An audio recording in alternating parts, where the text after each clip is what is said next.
Big ബോസിൽ ഒരാഴ്ച കൊണ്ട് ഇത്രയും വെറുപ്പിച്ച വേറൊരു കണ്ടസ്റ്റന്റ് ഉണ്ടാകില്ല. അതാണ് മസ്താനി എന്നാണ് എനിക്ക് തോന്നുന്നത്. വെരി അറഗന്റ് ആയിട്ടുള്ള ആറ്റിറ്റ്യൂഡ് ഈവൻ ലാലന്റെ അടുത്ത് പോലും. മസ്താനി അവിടെ കളിക്കുന്ന കളി പലപ്പോഴും വിഷം ചീറ്റുന്നതായിട്ട് തോന്നാറുണ്ട്. അതുപോലെ തന്നെ ചില സമയത്ത് പാമ്പിന്റെ ഒരു ലുക്ക് പോലെയൊക്കെ തോന്നുന്നുണ്ടെന്ന് വേണമെങ്കിൽ പറയാം.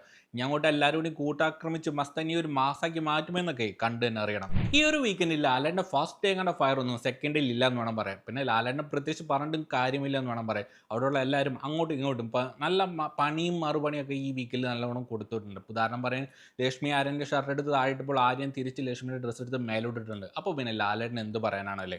അത് പറഞ്ഞപ്പോഴാണ് എന്തൊരു ബോസി ആറ്റിറ്റ്യൂഡാണ് ലക്ഷ്മിയുടേത്. അതെനിക്ക് ഒട്ടും ഡൈജസ്റ്റ് ആയിട്ട് തോന്നിയില്ല എന്ന് പറയാം. അതുപോലെ തന്നെ മസ്താനിയുടെ ലക്ഷ്മിയുടെ ആ ഒരു വാക്കൗട്ട് ഷോ ഒക്കെ എനിക്കൊരു നനഞ്ഞ പടക്കം പോലെയാണ് തോന്നിയെന്ന് പറയാം. പിന്നെ നടന്നത് ശൈത്യയുടെ വിഷൻ. ഒരാഴ്ച കൊണ്ട് ശൈത്യ അവിടെ ഉണ്ടാവണമെന്നൊക്കെ എനിക്ക് തോന്നിയിരുന്നു. പക്ഷേ ഇറ്റ്സ് ഓക്കെ എന്ന് തന്നെ പറയാം. പിന്നെ ഈയിടെയായിട്ട് നമ്മുടെ ഓണിയിൽ അത്യാവശ്യം കയറി വരുന്നതായിട്ട് തോന്നിയിട്ടുണ്ട്. അപ്പോൾ അത്രയുള്ളൂ. It's me Nithin Mallu Express. നിങ്ങളുടെ അഭിപ്രായങ്ങൾ തീർച്ചയായിട്ടും കമൻറ്റ് ബോക്സിൽ രേഖപ്പെടുത്തണം. രേഖപ്പെടുത്തുമെന്ന് ഞാൻ പ്രതീക്ഷിക്കുന്നു.